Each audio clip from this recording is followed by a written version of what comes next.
Welcome back to Meghan and Harry Tales, the channel where we celebrate courage, compassion and carving your own path, and today's episode is all about exactly that. Prince Harry just made a surprise appearance in New York City at the NEXUS Global Summit, and what he had to say?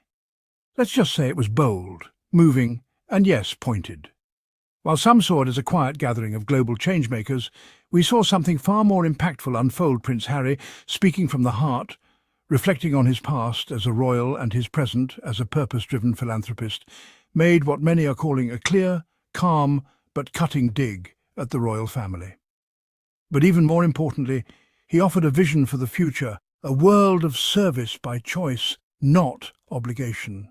And you better believe Meghan Markle's influence and their joint mission through the Archewell Foundation was right at the centre of it. So settle in, because over the next 8,000 words, we're unpacking everything.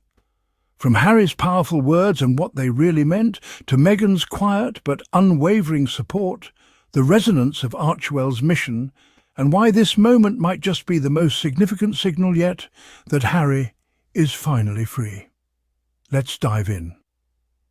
On Friday, June 27th, New York City played host to more than just a gathering of innovators. When Prince Harry stepped onto the stage at the NEXUS Global Summit, the energy shifted. There was no fanfare, no palace staff, no royal guards, just Harry standing beside co-founder Rachel Gerrell, ready to speak not as a duke but as a man with a mission. The audience, packed with over 350 global changemakers, listened as Harry reflected on his personal evolution. He spoke of being born into a life of service, not chosen, not requested, but inherited. And then, in one of the most poignant moments of the speech, he said this: "There's a difference between having to serve and wanting to serve." It was subtle, yes, but unmistakable. For years, Harry was expected to uphold the monarchy's rigid traditions. Attend this, smile for that, represent the crown above all. But now, he's chosen to represent values, compassion, collaboration and action on his own terms. To understand just how significant Harry's remarks were, we need to look at them in the context of his upbringing. Prince Harry was raised in the very heart of British royalty, where the idea of duty is drilled into every member from birth. You serve the crown, not your passions, not your personal principles, but the institution. Yet at NEXUS, Harry turned that idea on its head. Speaking before entrepreneurs, philanthropists and social innovators, he challenged them and himself to think bigger, to not only serve because it's required, but to choose to serve because it's right. He said, "We have to tackle the systems, not just the symptoms keeping us down." It was a call to action. A bold statement from someone who knows exactly what those systems look like and how damaging they can be, especially when they go unchallenged. And for many listening, it echoed the long-standing criticism he and Meghan have faced from a media and monarchy unwilling to embrace change. But that was the old story. Now Harry's writing a new one. At the heart of Harry's message was the Archewell Foundation, the organisation he and Meghan launched after stepping back from royal duties in 2020. What started as a symbol of independence has evolved into a beacon of hope for many. Harry highlighted Archewell's pillars of compassionate leadership and dedication to something greater than ourselves.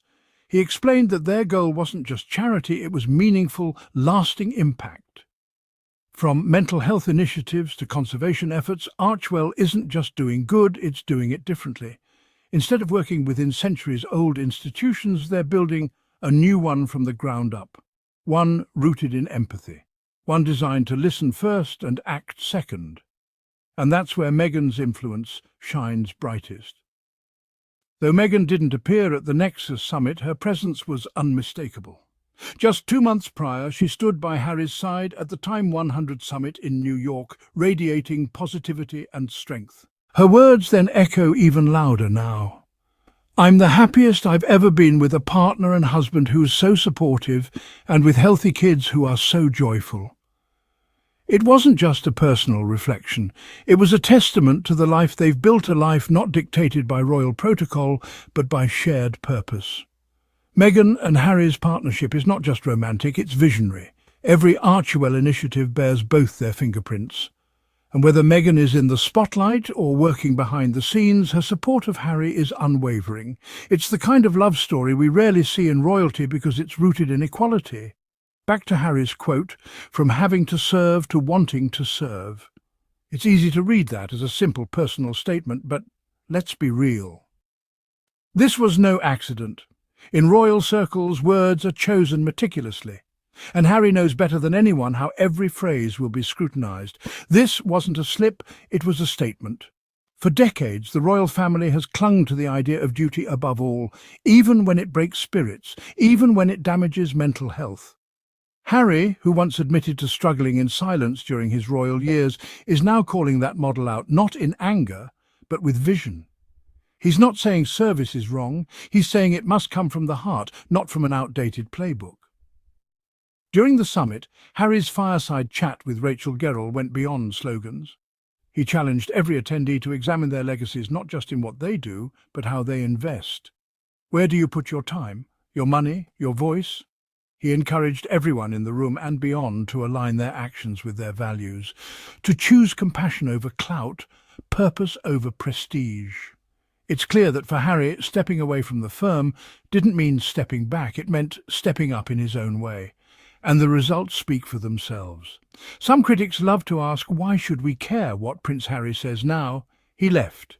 Here's why. Because sometimes the best insights come from those who've seen both sides. Harry knows what it's like to have a title, to walk behind his mother's coffin, to be part of an institution that often confuses tradition with empathy. And now? He knows what it's like to speak freely, to build something new, to create real change with Meghan at his side. His voice matters because it's no longer filtered. It's raw, real and focused on impact. So what's next for Meghan and Harry? According to recent reports, Archewell is expanding its initiatives in mental health and digital safety. The foundation is also set to launch a new educational campaign tackling online misinformation, an issue both Harry and Meghan have faced firsthand. Meghan is also preparing to launch more lifestyle products under her brand American Riviera Orchard, continuing her passion for wellness, family and conscious living. Together, they're not just reacting to the world, they're reshaping it. Prince Harry's surprise appearance in New York wasn't just another headline, it was a message to the royal family, to the public and to himself, that he's no longer confined by expectations, that he's found purpose beyond palaces. That real service starts with choice, not duty, and that when you're guided by love, supported by a strong partner and driven by compassion, anything is possible. Thank you for joining me today on Meghan and Harry Tales. What we witnessed in New York was more than a speech, it was a declaration. Prince Harry is not just a royal anymore. He's a leader, a father, a husband, and a force for good. And with Meghan by his side, this journey is just getting started. If you found this breakdown meaningful, don't forget to like, comment and subscribe. Share your thoughts below. What did you make of Harry's subtle dig at the royal family? Do you think he's found his true calling? We want to hear from you. Until next time, I'm Adrian, and this has been Meghan and Harry Tales, where truth meets compassion and royalty meets realness.